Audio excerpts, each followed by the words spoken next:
Hello students, last video में we discussed about force. ठीक है, तो अब हम क्या देखने जा रहे हैं?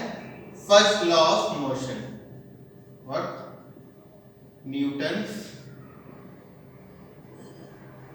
First law of motion. तो जब Newton first law of motion आया, उसने जब तो न्यूटन ने क्या देखा कि उसने देखा कि एक ये स्लोप था, फ्रिक्शनलेस स्लोप था।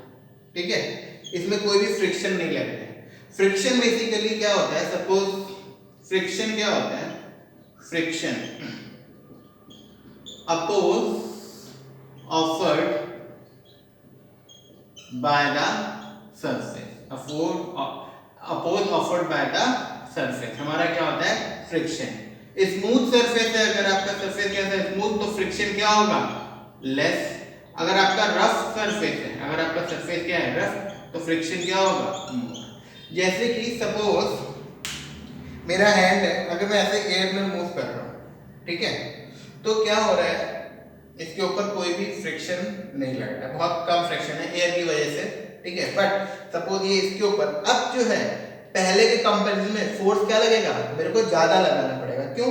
क्योंकि फ्रिक्शन क्या होता है? जब ये और ये देखो दो सरफेस कांटेक्ट में आए, जब ये दो सरफेस कांटेक्ट में आए, तो जो इसके ऊपर के मॉलिक्यूल्स और इसके ये एक दूसरे के साथ एक बॉन्ड बना लेते हैं। क्या बना लेते हैं? बॉन्ड। सपोज ये एक है और ये दो सरफेस जब कांटेक्ट में आए, तो इन दोनों ने एक दूसरे के साथ एक बॉन्ड बना लिया। हालांकि वो बॉन्ड वीक होता है, तो जब ये आगे बढ़ेगा, जब मेरे को इसको आगे बढ़ाना है, तो ये बॉन्ड टूटेगा। इन दोनों के बीच में जो फोर्स है, वो फोर्स को क्या करना पड़ेगा? ओवरकम, मतलब तोड़ना पड़ेगा, और फिर आगे बढ़ेगा ये।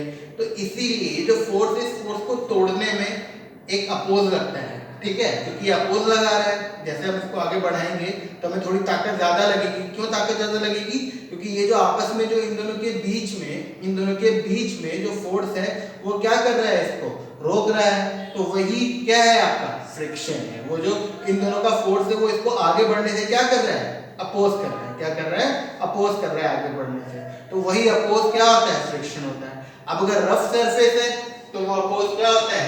ज्यादा होता है, और अगर स्मूथ सरफेस है, तो वो अपोज क्या होता है? कम होता है। स्मूथ सरफेस है तो वो अपोज क्या होता है? कम होता है। ठीक है, तो ये हमारा क्या हो गया? फ्रिक्शन।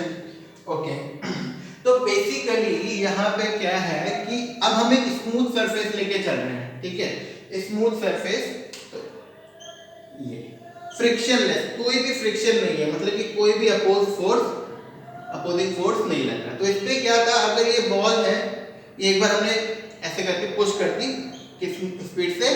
10 मीटर पर सेकंड से जा रही है, तो ये 10 मीटर पर सेकंड से ही हमेशा चलती रहेगी। क्यों? क्योंकि अब कोई फोर्स लग नहीं रहा है।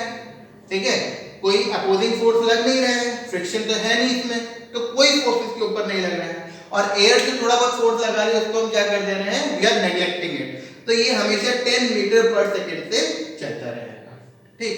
अच्छा, यहाँ पे उसने दूसरा क्या ट्राई किया? ये आपकी एक बॉल थी, यहाँ पे जीरो वेलोसिटी थी। क्या थी? जीरो स्पीड थी। तो इसने देखा, जब बॉल छोड़ी तो देखा स्पीड बढ़ती चली जा रही है, बढ़ रही है, और यहाँ तक आई, स्पीड बढ़ती रही। ठीक है, फिर उसके बाद क्या हुई? यहाँ से अब जैसे यहाँ पे मान लो स्पीड 0 थी, यहाँ आते आते स्पीड मान लो 10 होगी, तो अब ये हमेशा 10 से ही मूव करती रहेगी। सेकेंड केस में क्या देखा कि ये यहाँ से इसने बॉल को ऊपर फेंका, ऐसे करके 10 मीटर पर सेकंड, ऐसे करके उसने मारा बॉल कि 10 मीटर पर सेकंड से ऊपर जाए। तो बॉल की स्पीड क्या हो रही थी? कम हो रही थी। क्या हो रही थी? कम हो रही थी। बट यहाँ पे इस केस में बॉल की स्पीड पे कोई फर्क नहीं पड़ रहा था। अब यहाँ पे अगर फ्रिक्शन नहीं है, तो कुछ ना कुछ फोर्स है, और वो फोर्स क्या था आपका?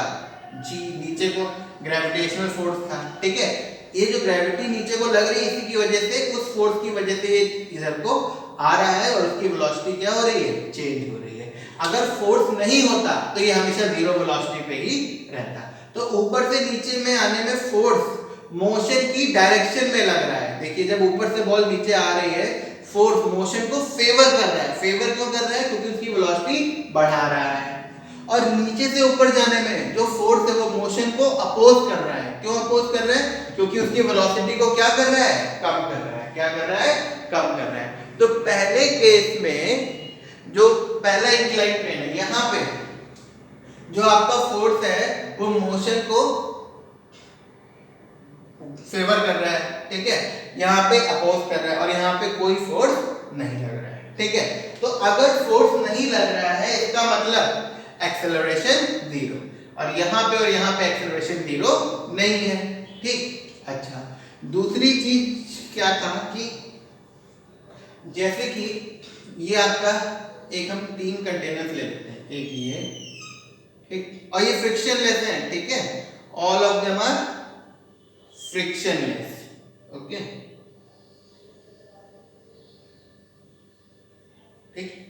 अब यहां पे हमने एक बॉल रिलीज की यहां से, ठीक है, एक बॉल ये रिलीज की, तो ये बॉल जाएगी और कब तक जाएगी? जब तक ये यहाँ पे नहीं पहुंच जाती। क्यों? क्योंकि कोई भी फ्रिक्शन तो है नहीं, तो जहां जिस हाइट से आपने बॉल को रिलीज किया है सामने, कब तक उसकी वेलोसिटी जीरो नहीं हो जाती? जब तक आपकी उसी हाइट तक नहीं पहुंच जाती। ये हमने पीछे देखा था। क्यों? अभी बॉल की वेलोसिटी क्या हो रही है? जैसे ये क्या है आपकी जीरो है, ठीक है। अब जीरो से आते आते यहां तक तो वेलोसिटी उसकी क्या होगी? इंक्रीज होगी। अब यहां पे उसकी वेलोसिटी क्या होगी? 10 मीटर पर सेकंड, ठीक है। अब इस पॉइंट पे इसकी वेलोसिटी कितनी है? 10 मीटर पर सेकंड, ठीक। अब क्या होना शुरू हो जाएगी? कम होना शुरू हो जाएगी। कब तक कम होगी? जब तक ये उस हाइट तक नहीं पहुंच जाती। यहाँ पे आके फिर से वेलोसिटी क्या हो जाएगी? जीरो हो जाएगी, ठीक। सेकंड केस में भी वही होगा, बॉल यहाँ से चली, अब यहाँ तक जाएगी, है ना। तो देखो इस केस में मान लो उसने डिस्टेंस ट्रेवल करी इतनी, इस केस में उसने जो डिस्टेंस ट्रेवल करी वो यहाँ से यहाँ तक। अब थर्ड केस देखिए आप लोग। अब ये बॉल जो है हमेशा चलती ही चली जाएगी, कभी भी यहाँ इस केस में बॉल विल नेवर स्टॉप, कभी भी रुकेगी नहीं। यहाँ पे इसकी वेलोसिटी आते आते कितनी होगी? सपोज 10 मीटर पर सेकंड होगी, अभी कभी भी रुकेगी नहीं। क्यों नहीं रुकेगी? क्योंकि ये हाइट कभी एक्वायर ही नहीं कर पाएगी। हाइट ये वाली इसको कभी मिलेगी? आगे ऊपर कर्व है नहीं, अब हमेशा यहाँ से सीधी चलती हुई चली जाएगी। अब रुक क्यों रही थी? यहाँ पे देखो वेलोसिटी बढ़ रही थी, कांस्टेंट, फिर वेलोसिटी कम हुई, वेलोसिटी बढ़ रही थी, ठीक, फिर कांस्टेंट, फिर वेलोसिटी कम हुई। और हमने फ्री फॉल में पढ़ा है कि अगर कोई ऑब्जेक्ट आपने जीरो वेलोसिटी से छोड़ा और यहाँ पे आया 10 मीटर पर सेकंड से, अगर आप वापस उसको फेंकोगे 10 मीटर पर सेकंड से तो उसी हाइट तक वो जाएगा। तो यहाँ छोड़ा आपने, यहाँ पे 10 मीटर पर सेकंड, अब यहाँ से 10 मीटर पर सेकंड से ऊपर जाएगा तो उसी हाइट तक जाएगा। सेम यहाँ पे, अब यहाँ पे तो कभी ऊपर जा ही नहीं पाएगा, तो कोई अपोजिंग फोर्स लगेगा ही नहीं, because it is frictionless surface. अगर फ्रिक्शन होता तो ये रुक जाती, ठीक है। जैसे कि आप पेन को रोल करोगे अगर जमीन में तो वो आपका थोड़ी दूर तक जाएगा, फिर आपका क्या हो जाएगा? रुक जाएगा। क्यों? क्योंकि सरफेस कैसा है आपका? फ्रिक्शन है सरफेस में। सरफेस में क्या है? फ्रिक्शन है। अगर फ्रिक्शन नहीं होता तो वो कभी नहीं रुकता, ठीक है। अगर फ्रिक्शन कम कर देंगे, जैसे दो सरफेस हैं, एक आप स्मूथ सरफेस लीजिए, एक आप रफ सरफेस लीजिए, दोनों भी आप कोई चीज रोल करिए तो जो स्मूथ सरफेस है उस पे ज्यादा दूर तक जाएगी और रफ सरफेस पे कम दूर तक जाएगी, ठीक है। तो ये तो हमारा क्या हो गया? फ्रिक्शन का कॉन्सेप्ट, ठीक है। तो बेसिकली क्या था कि Newton first law of motion क्या बोल रहा था कि बॉडी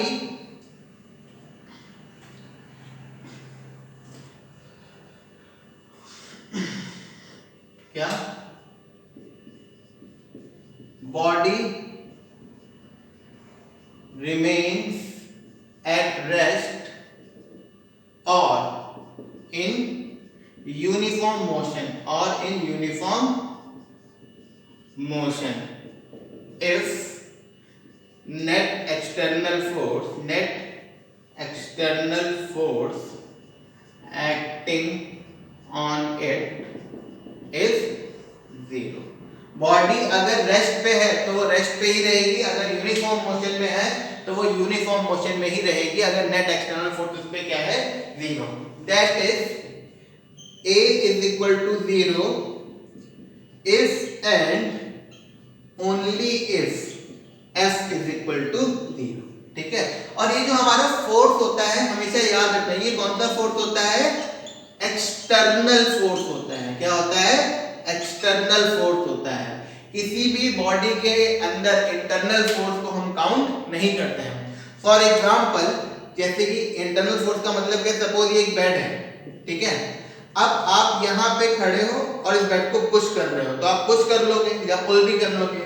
बट अगर आप बेड के ऊपर बैठे हो, बेड के ऊपर बैठ के आप बेड को पुश या पुल नहीं कर पाओगे। अब आप जो फोर्स लगा रहे हो वो बेड के साथ होगा, ठीक है। अब आप उस सिस्टम के अंदर आ गए, बेड वाले सिस्टम के अंदर आ गए। इसका मतलब जो आपका फोर्स है वो इंटरनल फोर्स हो गया, तो वो काउंट नहीं होगा, कोई भी फोर्स उसके ऊपर नहीं लगेगा, हमेशा एक्सटर्नल फोर्स ही काउंट होता है। For example, if you are sitting in a car, ठीक है, now you try to push the car, will you able to push the car? No, because you are in the car. अब आप car के system में आ गए, तो जो आप कार के अंदर बैठ के अगर आप कोई फोर्स लगाते हैं तो वो कौन सा फोर्स हो गया? इंटरनल फोर्स हो गया, तो वो काउंट नहीं होगा। और अगर आप कार के बाहर उतर के तब फोर्स लगाते हैं तो कार मूव कर जाएगी, क्योंकि वो कैसा फोर्स हो गया? हमारा एक्सटर्नल फोर्स में काउंट हो जाएगा। ठीक है, अच्छा, अब इसको I told you in last video कि इसको हम क्या बोलते हैं? लॉ ऑफ इनर्शिया भी बोलते हैं। क्या बोलते हैं? Law of inertia. अब इनर्शिया क्या होता है? इनर्शिया बेसिकली क्या होता है? टेंडेंसी ऑफ ऑब्जेक्ट, क्या? Tendency of an object to remain at rest or in state of uniform motion।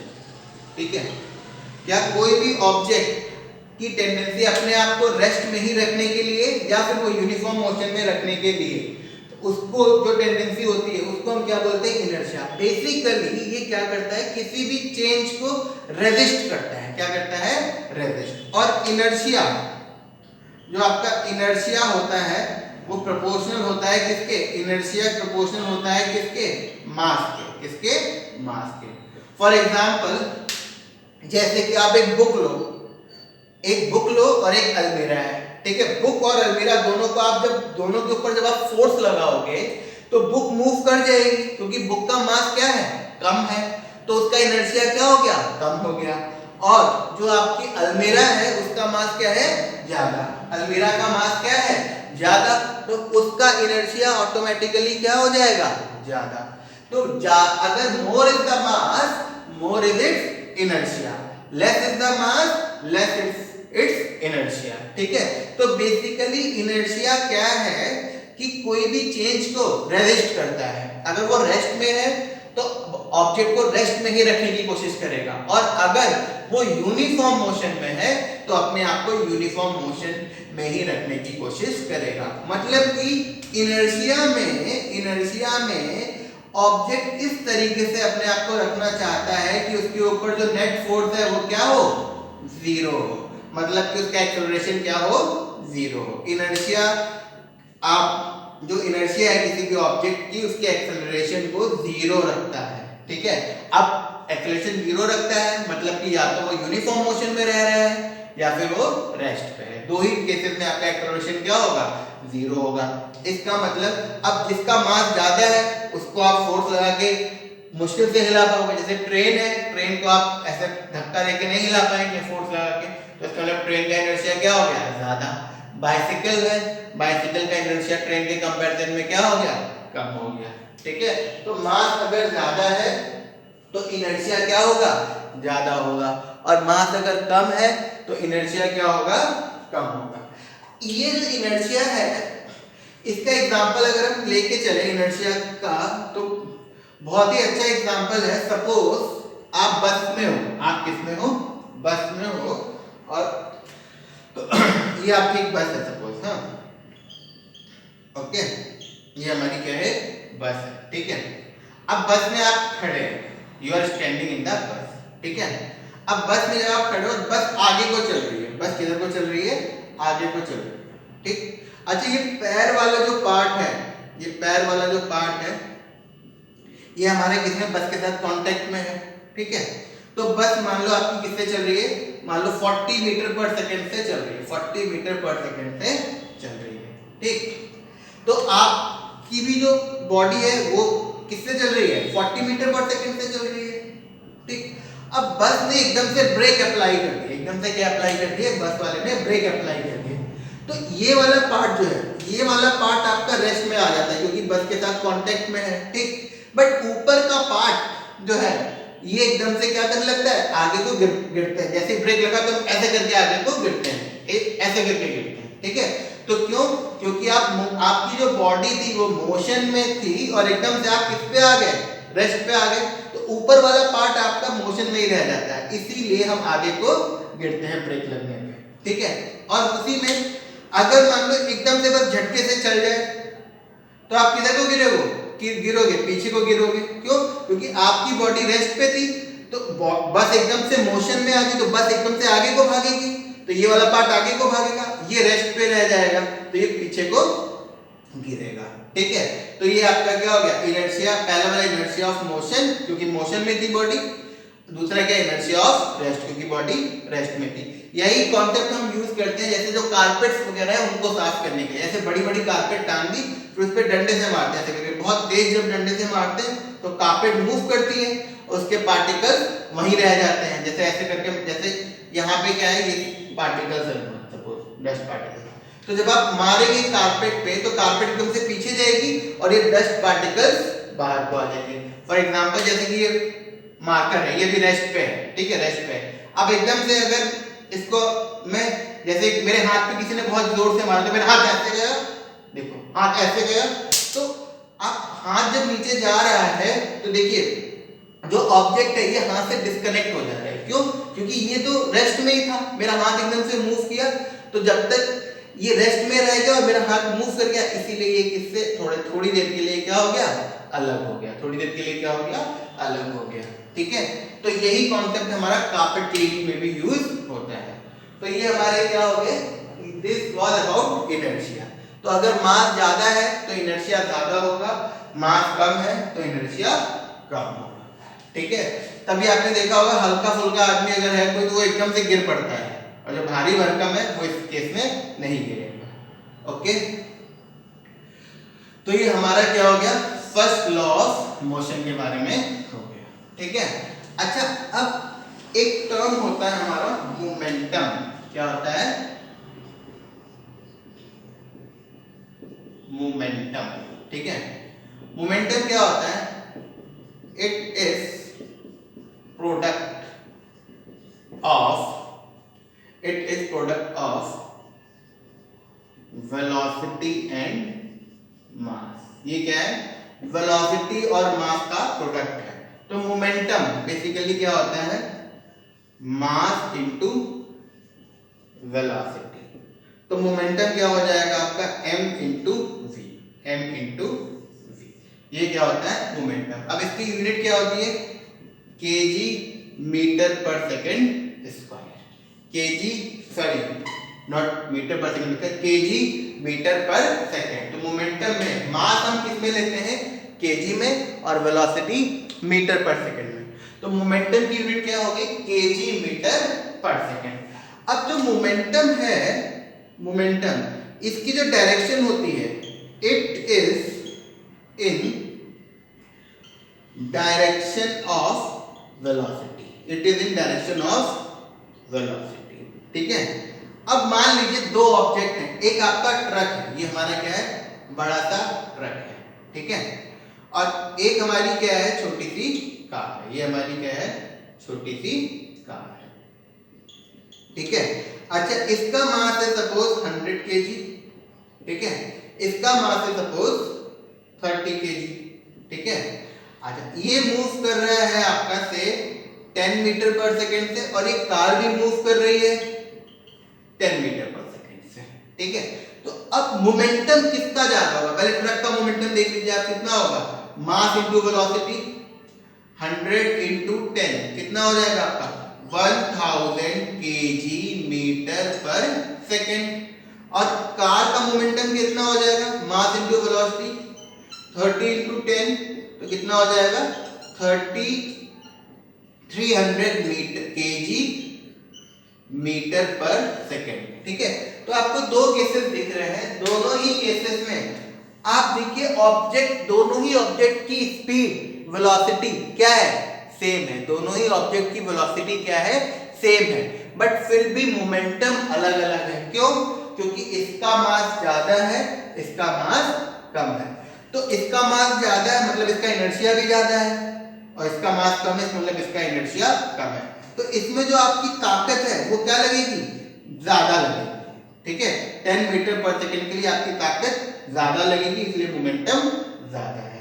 इसमें ताकत कम लगेगी, फोर्स कम लगेगा, इसलिए इसका मोमेंटम कम है। तो सेम वेलोसिटी के लिए इसका मास ज्यादा होगा, उसका मोमेंटम ज्यादा होगा। ठीक है, तो अब देखिए मोमेंटम, किसी भी ऑब्जेक्ट का मोमेंटम कैसे चेंज होगा। अब अगर मान लो इसमें एक्सेलरेशन हो रहा होता, अगर ये एक्सेलरेट कर रहा होता, सपोज ये ट्रक है, ठीक है, अब हम लोग एक एग्जांपल ले लेते हैं, ट्रक है, ठीक है, तो एक ट्रक है, ठीक है, उसकी वेलोसिटी क्या होगी, पहले 10 मीटर पर सेकंड थी, 10 मीटर पर सेकंड थी, थोड़ी देर बाद उसकी वेलोसिटी कितनी हो गई, 20 मीटर पर सेकंड हो गई। कितनी हो गई, 20 मीटर पर सेकंड। तो इनिशियल मोमेंटम कितना है, मास जो भी इसका m इंटू 10, हाँ, और फाइनल मोमेंटम कितना है, m इंटू 20। ठीक, तो कितना मोमेंटम चेंज हुआ, change in momentum delta p, delta का मतलब चेंज इन मोमेंटम क्या होगा, फाइनल वाले मोमेंटम में से इनिशियल वाला मोमेंटम माइनस कर दोगे, तो 20m माइनस 10m। अगर हम यहाँ पे m कॉमन ले लें, तो क्या हो जाएगा 20 माइनस 10, मतलब कि ये 20 क्या है आपकी फाइनल वेलोसिटी और 10 हमारी क्या है, इनिशियल वेलोसिटी। ठीक है, तो अगर मान लो ये 10 और 20 नहीं होता, ये 10 और 20 नहीं होता, ठीक है, सपोज इसकी एक ट्रक है, एक हमारा ट्रक है, इसकी इनिशियल वेलोसिटी कितनी है u और मास कितना है m, तो इसका इनिशियल मोमेंटम कितना हो गया, m इंटू u। ठीक, अच्छा, सेकेंड केस, अब ये ट्रक की हमने वेलोसिटी बदल दी और वेलोसिटी कितनी हो गई है, v हो गई, और मास तो चेंज होगा नहीं, तो फाइनल मोमेंटम क्या हो जाएगा, m इंटू v। ठीक, तो change in momentum delta p, change in momentum क्या हो जाएगा, p final minus p initial, तो m into v minus m into u। तो अगर m कॉमन ले लो, v माइनस u, तो चेंज इन मोमेंटम क्या होता है, mass into change in velocity. Change in momentum क्या होता है, इफ वी राइट क्या, change in momentum is equal to क्या होता है, mass into change in velocity, mass into change in velocity हमारा क्या होता है, चेंज इन मोमेंटम होता है, mass into change in velocity. ठीक है, तो ये हमारा क्या हो गया, मोमेंटम। इसी के ऊपर अब हम कौन सा लॉ देखेंगे, Newton second law of motion. क्या देखेंगे, Newton second law of motion. ठीक है, तो second law of motion, second law of motion Newton का है। ठीक है, तो जब हम सेकेंड लॉ ऑफ मोशन देखते हैं, जब हम क्या देखते हैं, सेकेंड लॉ ऑफ मोशन, तो ये क्या कहता है कि force acting on an object is directly proportional to rate of change of momentum with respect to time। क्या कह रहा है, force acting on an object is directly proportional to rate of change of momentum with respect to time. इसका मतलब ये क्या कह रहा है, जो फोर्स है, force is directly proportional to क्या, change in momentum, change in momentum upon में टाइम, अपॉन में टाइम इंटरवल, टाइम इंटरवल। तो हम क्या लिख सकते हैं, force is proportional to change in momentum की जगह क्या लिखेंगे, डेल्टा पी अपॉन में टाइम इंटरवल क्या हो जाएगा हमारा, डेल्टा टी। ठीक, तो force is proportional to delta P upon में डेल्टा टी। इसका मतलब फोर्स इज इक्वल टू के into delta P by delta T. अब के यहां पे क्या है, प्रोपोर्शनैलिटी कांस्टेंट, क्या है, प्रोपोर्शनैलिटी कांस्टेंट है, ठीक है, और k की वैल्यू 1 होती है। k हमारा क्या है, प्रोपोर्शनैलिटी कांस्टेंट, और k की वैल्यू क्या होती है, 1 होती है, ठीक है। तो इसका मतलब हम आगे कंटिन्यू कर सकते हैं, क्या लिखेंगे अब, तो इसका मतलब k की वैल्यू 1 पुट कर दोगे तो इसका मतलब f is proportional to, sorry f is equal to k की वैल्यू 1 आ जाएगी, तो सिंपल क्या आ जाएगा, डेल्टा p अपॉन में डेल्टा t। ये हमारा क्या आ गया, k आ गया, f आ गया, सॉरी फोर्स क्या हो गया, delta p by delta t। अब आगे लिख लो, तो अब डेल्टा p हमारा क्या होता है, डेल्टा p क्या होता है, p final minus p initial, तो f इज इक्वल टू क्या हो जाएगा, p final minus p initial upon में डेल्टा t हो जाएगा। ठीक, f इज इक्वल टू क्या हो जाएगा, p final minus p initial upon में डेल्टा t हो जाएगा। अब हमारा p फाइनल क्या है, अगर हमसे पूछा जाए p फाइनल क्या है, m इंटू v, और p इनिशियल क्या है, m इंटू u, तो f is equal to mv minus mu upon में डेल्टा t। अब यहां से m कॉमन आ जाएगा, तो इसका मतलब f is equal to m into v minus u upon delta t। अब देखिए v माइनस u अपॉन में time, change in velocity upon में टाइम इंटरवल क्या होता है, एक्सेलरेशन, तो since v minus u upon में delta t is equal to a, तो इसका मतलब f इज इक्वल टू क्या हो गया, m into a, m into a। ये हमारा सेकेंड लॉ ऑफ मोशन हो गया कि force is equal to mass into acceleration. तो सेकेंड लॉ ऑफ मोशन क्या कहता है, force acting on an object is directly proportional to rate of change of momentum with respect to time. तो force is proportional to change in momentum upon में time interval, तो force is proportional to change in momentum क्या हो गया, delta p upon time interval क्या हो गया, delta t। Proportional हटाओगे तो force is equal to k into delta p by delta t। अब k क्या है, प्रोपोर्शनैलिटी कांस्टेंट, और इसकी वैल्यू 1 होती है, तो फोर्स इज इक्वल टू क्या हो गया, k की वैल्यू 1 पुट की, डेल्टा p अपॉन में डेल्टा t। अब डेल्टा p क्या होता है, p final minus p initial, तो f is equal to p final minus p initial upon में डेल्टा t। p फाइनल क्या होता है, m इंटू v, और p इनिशियल क्या होता है, m इंटू u, तो f इज इक्वल टू क्या हो गया, m into v minus m into u upon में डेल्टा t। तो f इज इक्वल टू क्या हो गया, m कॉमन ले लिया, v माइनस u अपॉन में डेल्टा t। अब v माइनस u अपॉन में डेल्टा t क्या होता है हमारा, एक्सेलरेशन होता है, तो f is equal to m, और इसकी जगह क्या आ गया a। तो फोर्स की unit, SI unit of force क्या होती है, SI unit of force is Newton, क्या होती है, न्यूटन, तो इसको n से रिप्रेजेंट करते हैं, ठीक है। तो यहां देखिए, अब F is equal to m into a है, और F की यूनिट क्या है, न्यूटन, तो Newton 1 Newton is equal to 1, mass की जगह क्या आ जाएगा, kg, और एक्सेलरेशन की मीटर पर सेकंड स्क्वायर, तो 1 Newton is equal to 1 kg metre per second square. तो क्या, when mass of 1 kg accelerates with 1 meter per second square, 1 meter per second square, so it is called It is called 1 Newton. It is called 1 Newton. So when mass of 1 kg accelerates with 1 meter per second square, so it is called 1 Newton.